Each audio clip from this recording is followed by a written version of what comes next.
Howdy everyone. You know, whenever the fall strolls around, I tend to find myself meditating over the same handful of questions pertaining to love and relationships. I'm a sucker like that, I suppose. Or depressed. Maybe both. Anyway, another thing I like to do is watch rom-coms and romance flicks this time of the year. I typically go through a few of my favorites, like 1977's Annie Hall, Linklater's Before trilogy, or 1989's When Harry Met Sally. I love these movies. They've got great performances, iconic soundtracks, and each of them have fascinating insights to share on the subject of love.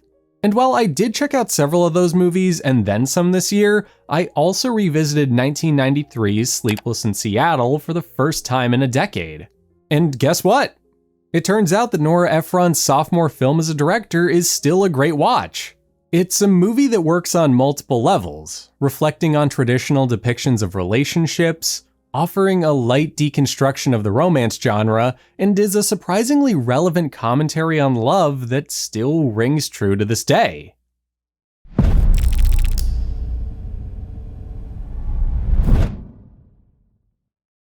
For those of you that aren't familiar with Nora Ephron or Sleepless in Seattle, allow me to very briefly catch you up to speed and summarize the movie. Ephron is royalty in the realm of romantic comedies. While her career itself is actually a lot patchier than you'd think it is, she hit her stride in 1989 when she wrote the iconic When Harry Met Sally. That film, which was directed by Rob Reiner, starred Billy Crystal and Meg Ryan as two friends navigating love and finding each other in the process. It's a grounded, introspective take on the idea of right person, wrong time that plays like a more clearly structured Annie Hall and circles around the question of whether men and women can truly be friends or if love and sex will always get in the way. Upon its release, When Harry Met Sally was met with critical praise, as well as strong box office returns. This naturally led to Ephron getting her shot at a number of scripts in Hollywood. And a few misfires later, she came back swinging by collaborating with David S. Ward and Jeff Arch to work on a return to the genre that put her name on the map and serves as both a sweeping tribute to and deconstruction of it. That movie is Sleepless in Seattle. The plot is simple. Tom Hanks plays a man named Sam Baldwin, a widowed father with a son named Jonah who moved to Seattle after his wife Maggie died. A year after they've moved, Jonah spends Christmas Eve calling a radio talk show to talk about how his father has continued to struggle with grief despite moving. This leads to Sam becoming known around the country as Sleepless in Seattle, a man who women around the US become enamored with and begin writing to. Which brings us to Meg Ryan's character, an engaged journalist named Annie Reed. Annie claims to be happy with her fiancé Walter, but it doesn't take a particularly keen eye to see that something is a bit off in their relationship. To quote Scrubs, "The relationship's got no snap, it's got no crackle. JD, it's got no pop." He's a great guy with a very relatable set of allergies, might I add, but there just isn't any passion between them. On her way home from Christmas Eve dinner with her parents, Annie happens to tune into the radio program that Sam's on and finds herself immediately smitten by him. Shenanigans ensue. There's some light stalking, a couple of kids remind us how easy air travel was in pre-9/11 America, and the film ultimately ends with Sam and Annie meeting on the roof of the Empire State Building on Valentine's Day. The end. On paper, this flick probably doesn't sound that special. But the devil lies in the details, namely how it both works within and explores some of the tropes that one would expect from a romance film. The meet-cute where our protagonists lock eyes for the first time. That comes well into the movie and doesn't lead to anything happening when it does. The arbitrary scene in every rom-com where the two leads argue and all seems lost for them. That's completely absent here because Sam's unaware that Annie exists for the vast majority of the story. The closest thing we get is Annie giving up on pursuing him. The best friend character that eggs our protagonists on to be together. They're kinda there, but they're all subverted in one way or another. The Rosie O'Donnell character calls Annie out on being a hopeless romantic. You're a basket case. Most of Sam's friends are less than receptive about Annie if they even know about her in the first place, and the only person that's egging him on to meet her is his son, who's too young to be taken particularly seriously.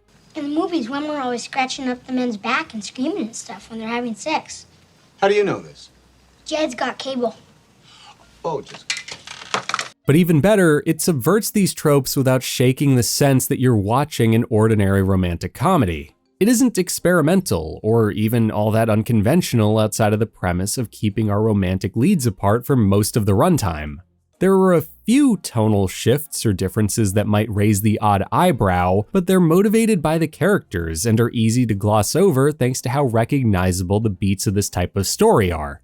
Plus, it helps that this film was rewritten by Ephron and Ward, two Academy Award-nominated screenwriters who know the ins and outs of story structure like it's nobody's business. While you wouldn't be wrong for assuming having 3 writers on a rom-com would make the movie something of a too-many-cooks situation, it works to its benefit.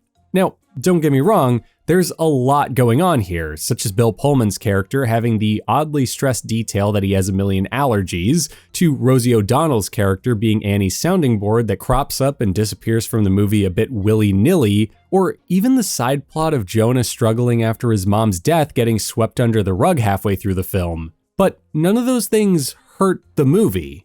They were never introduced as the focus of the story, and since they help inform what Sam and Annie are going through, never feel unresolved.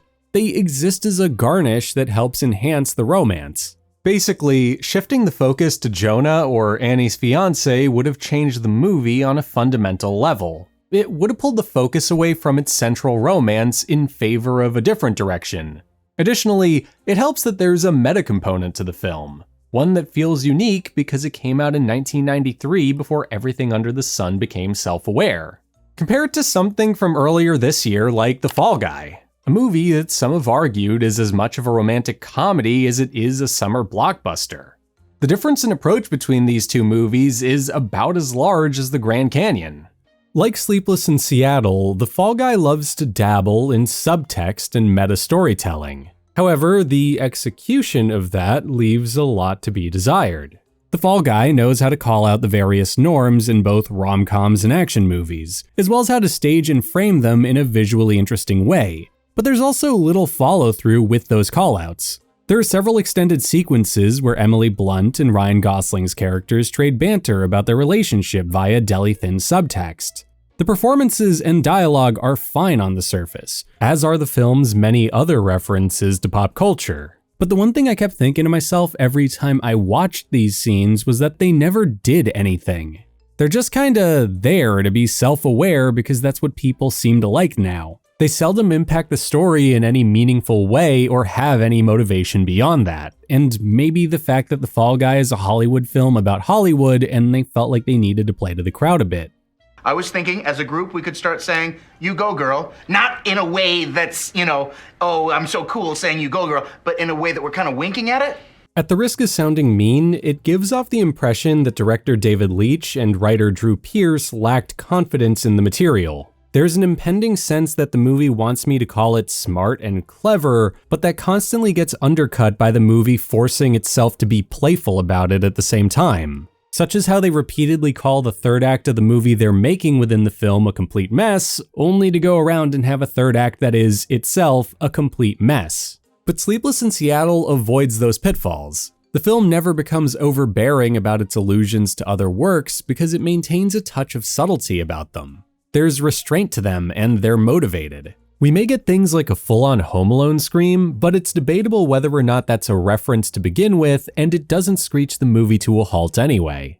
It does homage the way other filmmakers have done it for decades, as a proper wink to the audience or as a needed form of punctuation. There's also the fact that many of these references to other works of art inform us of something deeper about the characters. That Home Alone scream I mentioned isn't there to just be a funny gag. It's there to emphasize how in over his head Jonah feels at the moment and punctuate the way Annie feels listening to the call over the radio. Similarly, the film makes the choice to play the jazz standard as time goes by over the opening credits, a choice that immediately evokes Casablanca because it's the movie that popularized it. It's a poignant choice too because you can read it as having two meanings. On the one hand, and based off of what we had seen up to that point, it's telling us that time will heal all of the wounds Sam has from losing his wife. But on the other, it's there to tell us that a new love is waiting for him in Annie. one that'll burn as bright as the one found in the film the tune is associated with.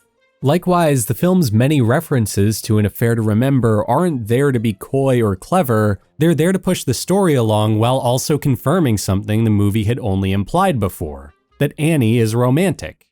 Never is a frightening word. We'd be fools to let happiness pass us by. Winter must be cold for those with no warm memories. What's special about this is that it allows the viewer to imbue these beats with as much or as little meaning as they want to. It keeps things just vague enough for us to be able to interpret the meaning they want us to pull from it, as opposed to coming out and just saying it. If you've seen When Harry Met Sally and are familiar with the cast and who directed it, it encourages you to make any additional associations you might want to when Rob Reiner crops up and says some stuff that's eerily similar to the premise of When Harry Met Sally. First, you have to be friends. You have to like each other. Then you're neck. This could go on for years. Likewise, if you know the many twists and turns of a rom-com, it allows you to ponder them as they turn up here, such as how Scream exists as a deconstruction of slasher films while just being a really good slasher movie itself. Ephron's film has layers that viewers can opt to explore, tapping into the Greek definition of the word meta, which means among, with, or after. It sits among other romance films from the 90s, works with the genre's long and fabled history by being so referential to An Affair to Remember, which is itself a remake of 1939's Love Affair, and makes for a great reflection on those films when taken in after them. And seeing as the romance genre has a long history of intertextuality in the form of adapting Shakespeare or riffing on itself, Sleepless in Seattle feels right at home for doing it. As for what it has to say about other romantic films, it's there to point out the absurdity that propels so many entries in the genre. The film repeatedly has its characters, mainly the men, stop to point out how ridiculous everyone's interest in Sleepless in Seattle is, as well as how romance films or anonymous dating are gushy nonsense. What kind of a person would write to someone they heard on the radio? Oh, I got hundreds of letters from women all over the country. Desperate women. Just because someone is looking for a nice guy, it doesn't make them desperate. How about rapacious and love-starved? No. However, it also stops to eat its cake too by ending with one of the most iconic endings to any rom-com in history. Sleepless in Seattle isn't ashamed that it's a romantic comedy. Unlike The Fall Guy, it gleefully leans into the many tropes and hallmarks of its genre and does it with a straight face. Sleepless in Seattle is almost too smart to be the type of romantic comedy it is at points, mostly because it wasn't one until Ephron and Ward were brought in to polish the script. But by accentuating and exaggerating parts of the story while balancing the drama that got it sold in the first place, they ended up with a film that's equal parts heart-tugging rom-com and meditation on what a romance film is as a type of entertainment. One of the coolest details I noticed in this movie was the fact that Sam is an architect. It's a job that's about as close as one can get to working in construction without just working in construction, and it's the perfect example of what I'm getting at. Depending on how you want to interpret it, you can either look at this as being a clever nod to the film exploring the blueprints of romance films and teasing them, similar to how Sam and his buddies comment on the job they're on, or as a happy coincidence and little else. I personally think the safe money leans towards the former, but it's up to the viewers to decide for themselves. Well, this is fate. She's divorced, we don't want to redo the cabinets, and you need a wife. What do they call that when everything intersects? The Bermuda Triangle. Basically, the fact that this movie interfaces with another Ephron screenplay, as well as with the romance genre as a whole, isn't the point of its existence. It's a supplement. Just as how Sleepless in Seattle proudly wears its love for An Affair to Remember on its sleeve, it's done in a way that works for the audience regardless of if they've seen it before. If you haven't, you can take the detail on the surface and move on with your life. If you have, though, you can draw parallels between both films, similar to how we can observe that Terry and Annie are partnered women who find themselves willing to blow their lives up over a man despite the circumstances surrounding their romance. But look, we'll get back to An Affair to Remember and what the film's repeated allusions to it mean later. The thing I want to focus on right now is that Ephron's approach to the material crafted a movie that gives us an insight or two onto her thoughts on dating in the 90s, and if you're willing to approach that material in an abstract way, contemporary modern love.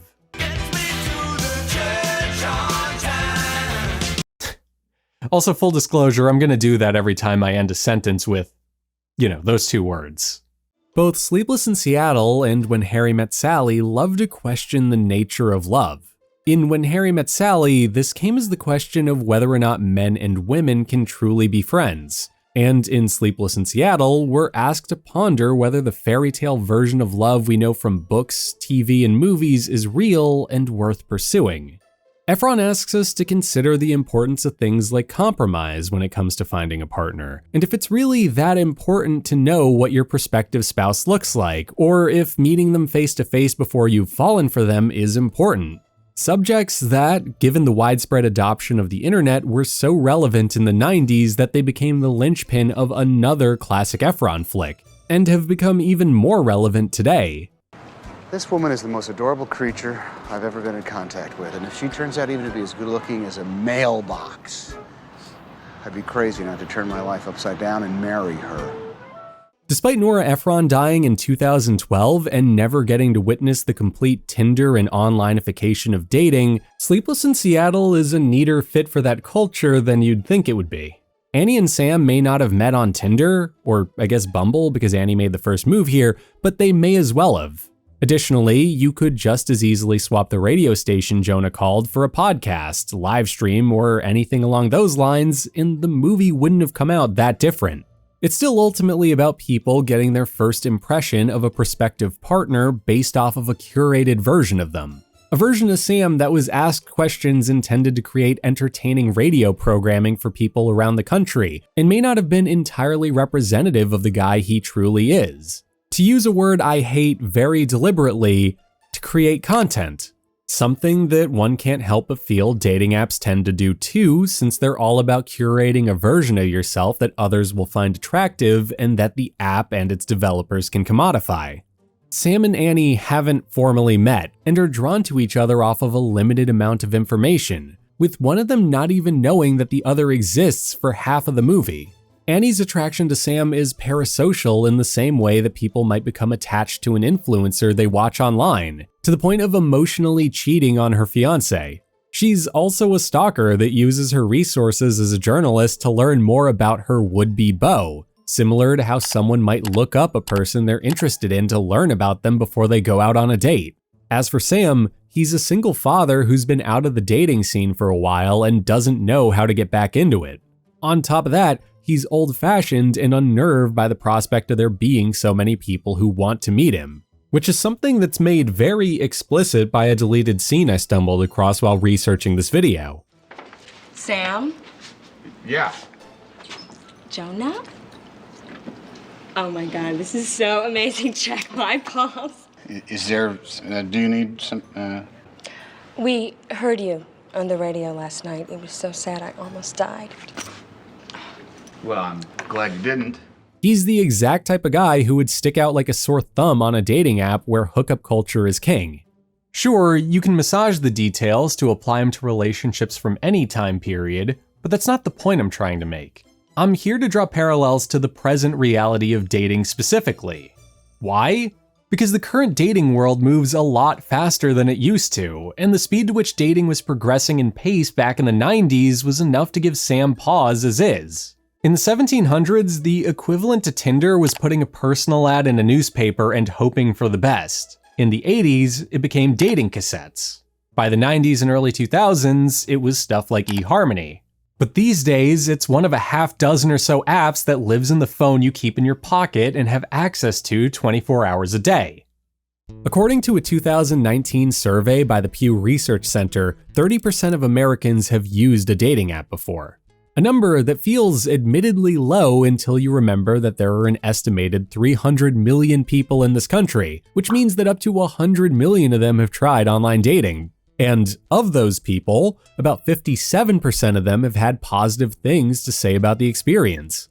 For example, they've brought up how it can feel easier to find someone with shared interests or goals for a relationship due to broadening their dating pool. Kinda like how Annie felt an immediate kinship to Sam because he was talking about his late wife on the radio. There's also the fact that because you aren't in the same physical place when you first match, there's a greater emphasis on mindfulness towards your decisions. You have more time to recognize whether it's worth pursuing something with this person, as well as whether or not they want the same things as you from a relationship.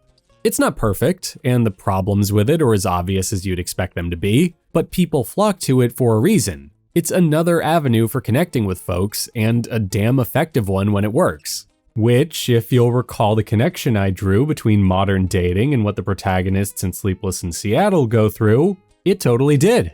For all of her partner Walter's admirable qualities, Annie was never gonna have a happy marriage with him. This is apparent from as soon as we're introduced to the characters and see that they came to Christmas dinner in separate cars. We also hear Annie's mother talk about what meeting her father was like, and can infer how Annie and Walter's relationship didn't start with quite the same bang. There's the matter of her crying when she hears Sam describe how he feels about his late wife on the radio. Yeah, it's a tearjerker that could make anyone cry, but that's not why it was in the script. It's there because the film wants to tell us that Annie needs something like that in her life, even if she just told her mother that she didn't believe in concepts such as destiny or fate when it comes to love. Destiny takes a hand.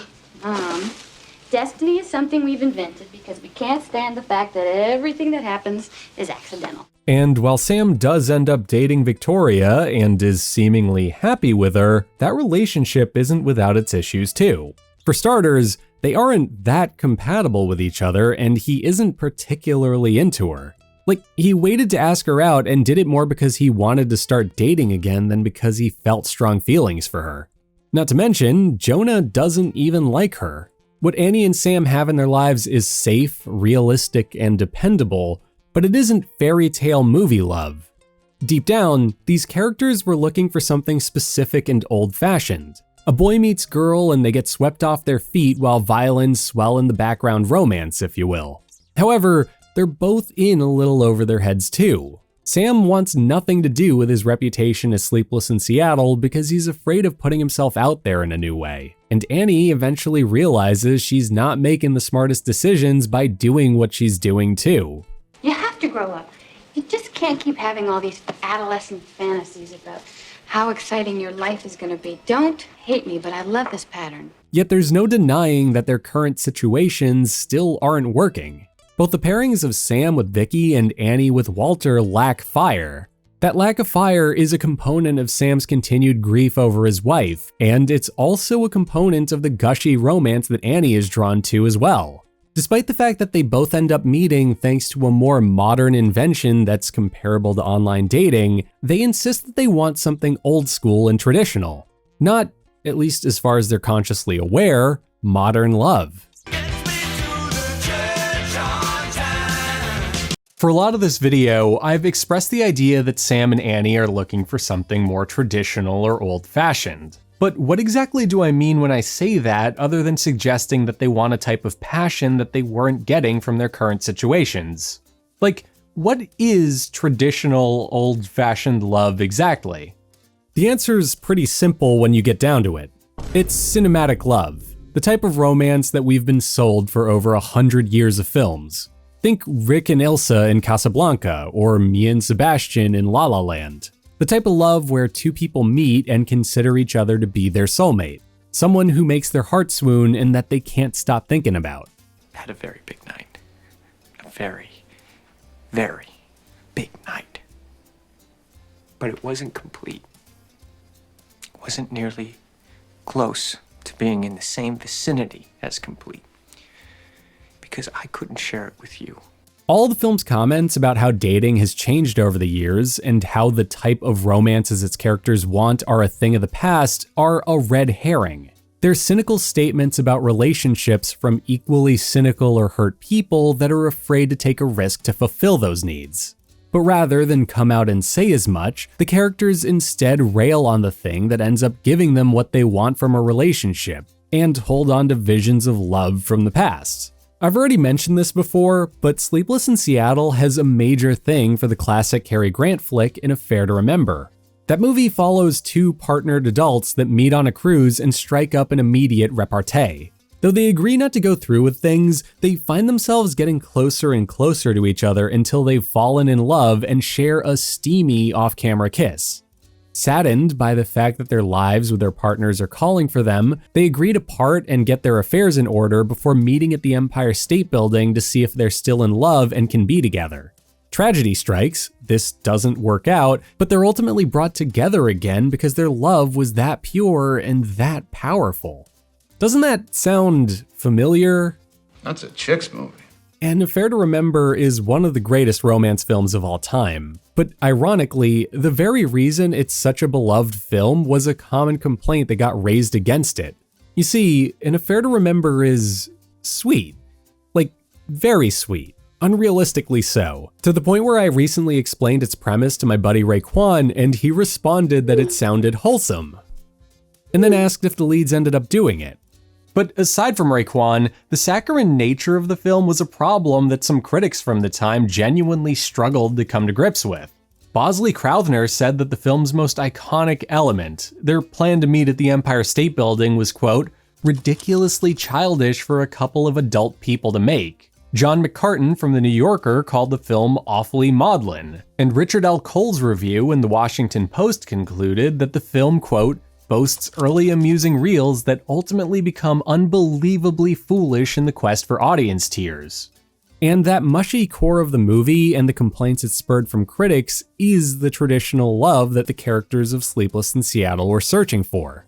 They needed something that made them feel like they were acting foolish and childish, because the movie they're in depicts love as a heavily vibes-based, intuitive feeling. Tell me what was so special about your wife. Oh, it was a million tiny little things that when you added them all up, it just meant that we were supposed to be together. And I knew it. And I knew it the very first time I touched her. On paper, the partners that both Sam and Annie found for themselves make perfect sense for them. Vicky and Walter are both kind, responsible people who care deeply for their partner and want to do right by them. But there was nothing intuitive about Annie and Sam choosing them. They only ended up with these people because they took the time to rationalize why they should be with them. Which is a pretty smart idea in real life, yeah, but not according to the rules of the movie. Because, as I've said, it was inspired by An Affair to Remember, a movie where rationalization has a role to play in why it took so long for its central couple to get together. The film justifies and prolongs its existence by having its characters be unable to stop thinking about why they shouldn't be together. Likewise, Sleepless's insistence on its characters being, mostly rational adults with genuine concerns about meeting and falling in love with someone on the other side of the country is the reason that the movie makes them wait until the end of the film to get together. In both stories, it takes the characters accepting a more romantic, explicitly labeled as childish perspective on love to end up with the person they were destined to be with. A person who's good for them emotionally and spiritually, as opposed to just logistically. In An Affair to Remember, this means someone who supports Nicky's wanting to be a painter, a skill he's had since he was a child. It also means having a partner that his beloved grandmother approved of before she died. In Sleepless in Seattle, it means overlooking the distance that separates Annie and Sam from each other in favor of someone who can practically read the other's mind. Someone that they're so drawn to that they walk out in front of traffic to get a better look at or travel across the country to stalk. Everything about their love can be read as a riff on something that came from An Affair to Remember, even when it isn't as explicit as them accidentally quoting the movie. All I could say was hello. Oh my God. And all I could say was, hello. It's a sign. It's a sign that I have watched this movie too many times. Annie stalking Sam is the direct inverse of Nicky and Terry not keeping tabs on each other. The fact that she hires a PI to do some of this is a riff on the fact that a photographer took a picture of them on the cruise. Annie walking in front of traffic is reminiscent of Terry walking in front of traffic. Sam's relationship with religion is similar to some of the religious undertones in Affair, and they both even feature level-headed partners for our female love interests to break up with who are surprisingly okay with what happened. Marriage is hard enough without bringing such low expectations into it. Isn't it? Walter, I don't deserve you. No, I wouldn't put it that way. A few minutes later. Today, we celebrate our Independence Day. As if that weren't enough, Sleepless in Seattle even straight up plays the theme to An Affair to Remember when Sam meets Annie.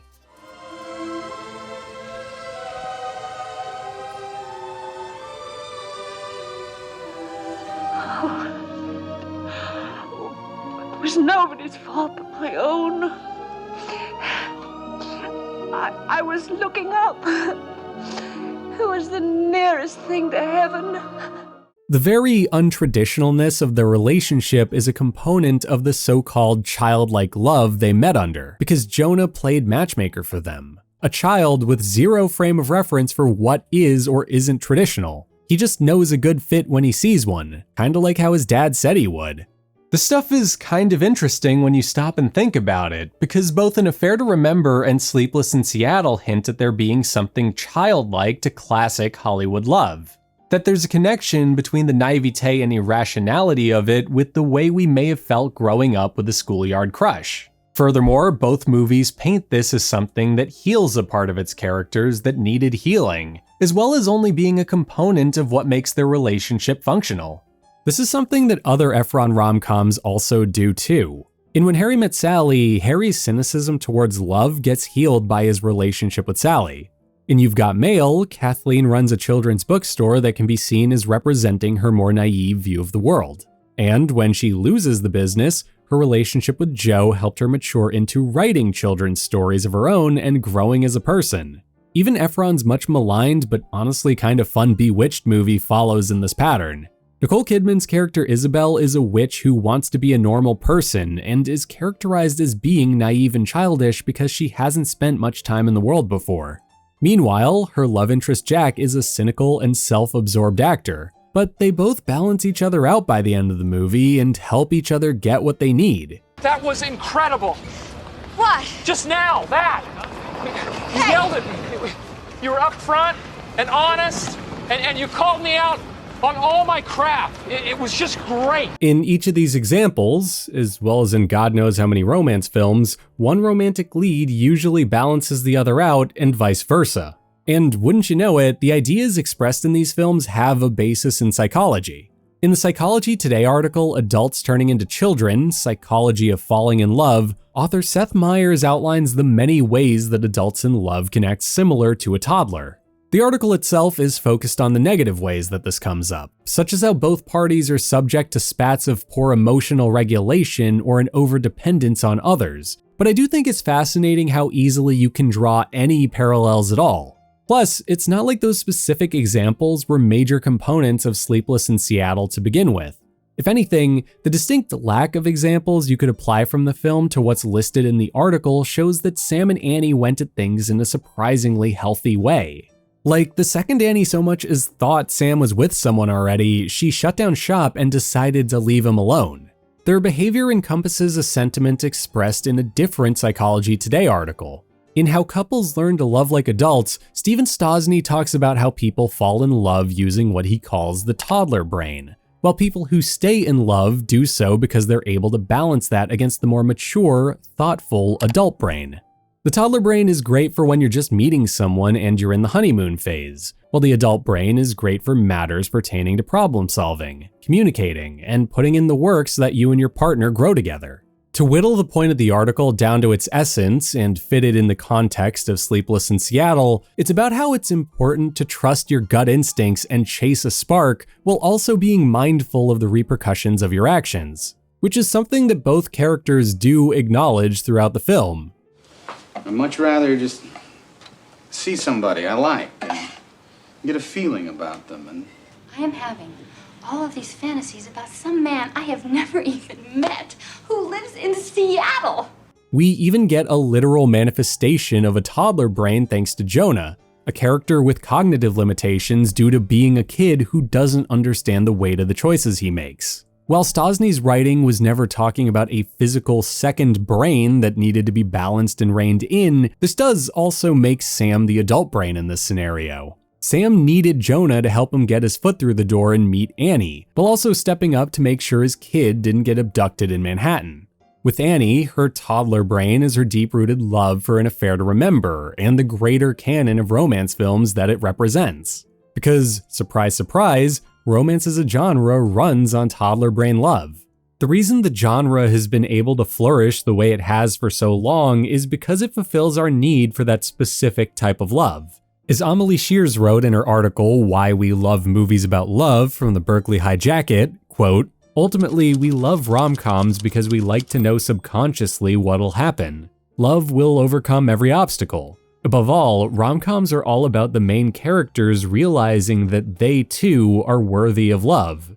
They knew it. Time, distance, nothing could separate them because they knew it was right, it was real, it was a movie. Happenstance, fate, every romantic notion we associate with the genre as a whole can be tied back to toddler love, to the point where many of these movies fall apart the second you try to apply any level of scrutiny to them. But that's also okay because Annie's an adult who manages to pull back on some of her more fantastic decisions. And more importantly, she's able to recognize why her toddler brain kicked into such high gear for Sam and why it hadn't for Walter. She loves Walter, but she's not in love with Walter. Just like how Terry wasn't in love with her partner in An Affair to Remember. What makes Sam and Annie work is that we see their potential to cater to both sides of thinking, to act on a spark that encompasses their need for toddler brain love while simultaneously going at things in a more deep, mature way. Not to mention, the movie makes the choice to end as soon as they've formally met, leaving it to our imaginations whether they'll go the distance or not. It's not like, say, La La Land, where we follow Mia and Sebastian for long enough to watch their relationship disintegrate. The film fulfills its goal of getting our two characters together and ends on the highest note it can. At the end of the day, Sleepless in Seattle succeeds both as entertainment and as an exploration of movie love. Ephron's direction and writing is so on point here that it created a movie that was not only relevant then, but still has a lot to say about modern love.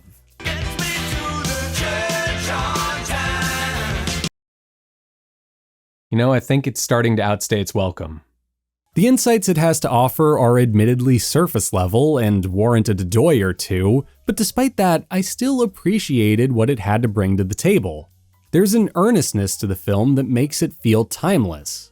Plus, when you add how culturally relevant some of the thoughts and feelings in this movie have remained over the years, you've got a truly great watch on your hands. I think Roger Ebert put it best in his review of the film when he said, quote, "Sleepless in Seattle is as ephemeral as a talk show, as contrived as The Late Show, and yet so warm and gentle I smiled the whole way through." Much as how Stosny emphasizes the importance of balance between our toddler and adult brains, Sleepless in Seattle strikes a strong balance between being cynical about love while also being gaudily romantic about it too. It's an impeccably fast-moving film that just so happens to be about the delayed gratification that comes from having its true meet-cute end the story. It's a fairly progressive spin on the genre, thanks to giving Annie all of the agency, but it's also a deliberate throwback to movies that were almost 50 years old at the time. For every moment where it's grounded and character-driven in the same way that When Harry Met Sally was, it's as large and sweepingly romantic as Titanic. It has so much reverence for the genre it's in, and while it absolutely indulges in that reverence from time to time, never allows that indulgence to keep it from making observations about it either. One of my earlier comments about the movie was that it works as both entertainment and as a greater study of love. And the fact that it does both things as well as it does might be one of its best qualities. It means that just as we meet people and search for potential when it comes to spending our lives with them, we can also choose to search for potential in Sleepless in Seattle and decide whether or not we want to act on that and have the movie resonate with us on a deeper, life-spanning level too. Anyway, that brings us to the end of this video. I hope you enjoyed it, and that if you did, you decide to subscribe to the channel, leave a like, and maybe a comment telling me what your favorite rom-com is. If you want to go the extra mile in showing that you enjoyed the video, you could also consider checking me out on Patreon or getting a channel membership. Alternatively, you could leave a super like or check out my 2 podcasts, Glaring Admissions or Media Obscura. They both live on the same RSS feed and get backed up onto this channel as full video episodes, so if you like movie podcasts, I highly recommend checking them out sometime. As for what you can expect from this channel in the near future, I'm hoping to be able to get a Thanksgiving video done in time this year, and after that, I'm going to be putting out a video essay about a challenge I've been doing for the past year where I've watched a movie every single day. It's not going to be anything too crazy, but it should be interesting since I learned a lot about movies from doing this and about my relationship with cinema as a whole. So yeah, bye! I was listening to him talk about how much he loved his wife, and suddenly I was crying. It's like what happens when I watch those phone company ads. I don't have to see the whole thing, just the part where the daughter gives the mother the refrigerator with a big red bow on it. Yes, the Polaroid commercial. 2 5-year-olds at their grandfather's birthday party. They're making the album. Oh, the glue that kills me.